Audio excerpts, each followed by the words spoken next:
नमस्कार। आज हम भारत के मौजूदा प्रधानमंत्री नरेंद्र मोदी के जीवन और उनके सफर पर थोड़ी गहराई से बात करेंगे। हाँ, बिल्कुल। हमारे पास जो जानकारी है वो मुख्य रूप से नरेंद्र मोदी एक जीवन यात्रा नाम के एक स्रोत पर आधारित है। ठीक है। और कोशिश यही रहेगी कि वडनगर से पीएम ऑफिस तक की उनकी जो कहानी है, उसके जो अहम पड़ाव हैं, उन्हें समझा जाए। ये काफी दिलचस्प है ना जी। कि एक लड़का जो वडनगर में कभी चाय की दुकान पे मदद करता था, वो आज देश के सर्वोच्च पद पर है। हाँ, ये सफर तो वाकई असाधारण है। और हाँ, उनकी शुरुआती भाषण कला, आरएसएस से उनका जुड़ाव, इन सब पर भी बात करेंगे। तो शुरू करते हैं उनके बचपन से। जन्म हुआ वडनगर, गुजरात में 17 सितंबर 1950, एक अन्य पिछड़ा वर्ग यानी ओबीसी परिवार में। हाँ, और वो कहानी तो काफी मशहूर है कि बचपन में पिता की चाय की दुकान पर वो हाथ बटाते थे। बिल्कुल। स्कूल में भी कहते हैं वाद विवाद और नाटक वगैरह में काफी रुचि थी उनकी। शायद इसी वजह से आगे चलकर उनकी जो भाषण शैली इतनी दमदार बनी, उसकी नींव शायद वहीं पड़ी हो सकता है। और उनकी उच्च शिक्षा, दिल्ली यूनिवर्सिटी से राजनीति विज्ञान में बीए किया 1978 में, और फिर गुजरात यूनिवर्सिटी से एमए 1983 में। पर ये पत्राचार से था, डिस्टेंस लर्निंग से। हाँ, और इस पर कुछ सवाल भी उठे हैं, मतलब डिग्रियों की प्रामाणिकता को लेकर स्रोत में इसका जिक्र है। हाँ, वो भी एक पहलू है। अच्छा, और एक बहुत ही महत्वपूर्ण बात, उनका आरएसएस से जुड़ाव, वो तो बहुत जल्दी हो गया था। हाँ, सिर्फ 8 साल की उम्र में राष्ट्रीय स्वयंसेवक संघ। बिल्कुल। और वहां उन्हें लक्ष्मण राव इनामदार जैसे लोगों का मार्गदर्शन मिला। देखिए, स्रोत यही बताते हैं कि आरएसएस का जो अनुशासन था, जो विचारधारा थी, उसने उनके सोचने के तरीके पर और बाद के राजनीतिक जीवन पर बहुत गहरा असर डाला। एक तरह की वैचारिक ट्रेनिंग कह सकते हैं। इसने उनके व्यक्तित्व को घड़ा और उनकी निजी जिंदगी, उसमें भी बड़े मोड़ रहे। 18 साल की उम्र में शादी हुई जशोदाबेन से। हाँ, लेकिन कहते हैं कि जल्दी वो घर छोड़कर निकल गए थे, आध्यात्मिक और राजनीतिक रास्ते पर। सही। और इस शादी की बात उन्होंने सार्वजनिक तौर पर काफी बाद में स्वीकार की, 2014 के चुनावों के समय। अच्छा। घर छोड़ने के बाद करीब 2 साल उन्होंने पूरे भारत में यात्राएं की, हिमालय तक गए। स्रोत इशारा करते हैं कि इन यात्राओं ने दुनिया को देखने का उनका नजरिया शायद काफी बदल दिया। एक तरह की खोज थी है। फिर राजनीति में उनका सफर कैसे आगे बढ़ा? 1971 के आसपास वो आरएसएस के फुल टाइम प्रचारक बन गए, पूर्णकालिक। हाँ। और फिर 1987 में बीजेपी ज्वाइन की, भारतीय जनता पार्टी, और संगठन में काफी तेजी से ऊपर बढ़े। बिल्कुल। पहले गुजरात बीजेपी के महासचिव बने, फिर पार्टी के राष्ट्रीय सचिव भी रहे। इससे लगता है कि उनमें संगठन बनाने की, लोगों को जोड़ने की अच्छी क्षमता थी। शायद आरएसएस ट्रेनिंग का असर हो। हाँ, संभव है।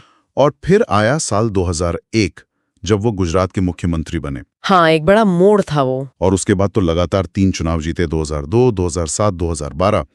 इस दौरान गुजरात का जो आर्थिक विकास मॉडल था और उनका गवर्नेंस स्टाइल, इसकी काफी चर्चा हुई।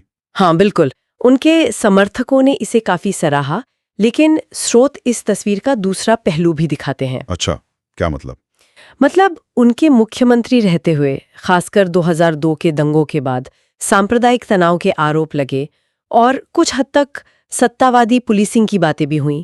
तो स्रोत इन आलोचनाओं को भी उनके कार्यकाल के मूल्यांकन का हिस्सा मानते हैं। यानी तारीफें भी और आलोचनाएं भी। हाँ, एक संतुलित नजरिया रखने की जरूरत है, जैसा स्रोत बताते हैं। फिर मई 2014 में वो पहली बार देश के प्रधानमंत्री बने। ये अपने आप में एक बहुत बड़ा एक तरह का शिफ्ट था। वो राजनीतिक वंशवाद से नहीं आए थे। सही बात है। उन्होंने नारा दिया, न्यूनतम सरकार अधिकतम शासन, सरकारी दखल कम, काम ज्यादा असरदार। 2019 में फिर से जीत मिली और अभी जून 2024 में एनडीए गठबंधन के साथ तीसरा कार्यकाल शुरू किया है। हाँ। उनके प्रधानमंत्रित्व काल में कई बड़ी पहलें भी हुई हैं, जैसे अंतर्राष्ट्रीय योग दिवस को वैश्विक पहचान मिली। हाँ, वो तो है। मेक इन इंडिया कार्यक्रम शुरू हुआ, भारत को मैन्युफैक्चरिंग हब बनाने के लिए। डिजिटल इंडिया पर जोर रहा। बिल्कुल। और कई कल्याणकारी योजनाएं भी हैं गरीबों के लिए। हाँ, और दुनिया भर में भी वो काफी सक्रिय रहे हैं। जैसे अभी हाल ही में अमेरिका की यात्रा हुई, फरवरी 2025। हाँ, वैश्विक मंच पर उनकी उपस्थिति मजबूत रही है। उनकी नीतियों में अगर देखें तो अक्सर एक हिंदू राष्ट्रवादी सोच की झलक मिलती है, साथ ही आर्थिक आधुनिकीकरण पर भी बहुत फोकस रहता है। लेकिन जैसा कि स्रोत भी बताते हैं, इन्हीं नीतियों को लेके बहस भी काफी होती है। कुछ आलोचक उन्हें विभाजनकारी मानते हैं, खासकर आप कह सकते हैं अल्पसंख्यक समुदायों के संदर्भ में। अच्छा। और आर्थिक असमानता बढ़ी या घटी या फिर लोकतांत्रिक संस्थाओं पर कोई दबाव है या नहीं, ये सवाल भी चर्चा में रहते हैं। देखिए, हमारा काम यहाँ सिर्फ स्रोत में जो अलग अलग नजरिए दर्ज हैं उन्हें सामने रखना है। हाँ बिल्कुल, निष्पक्षता जरूरी है। उन्हें सम्मान भी कई मिले हैं अंतर्राष्ट्रीय स्तर पर, जैसे मॉरिशस का सर्वोच्च नागरिक पुरस्कार 2025। हाँ। और एक दिलचस्प बात यह भी है कि उन्होंने कई मानद डॉक्टरेट लेने से इनकार कर दिया है। अच्छा। हाँ, और उन्होंने कुछ किताबें भी लिखी हैं, जैसे बच्चों के लिए एग्जाम वॉरियर्स, और आरएसएस से जुड़े नेताओं जैसे लक्ष्मण राव इनामदार, उन पर भी सेतुबंध, ज्योतिपुंज जैसी किताबें।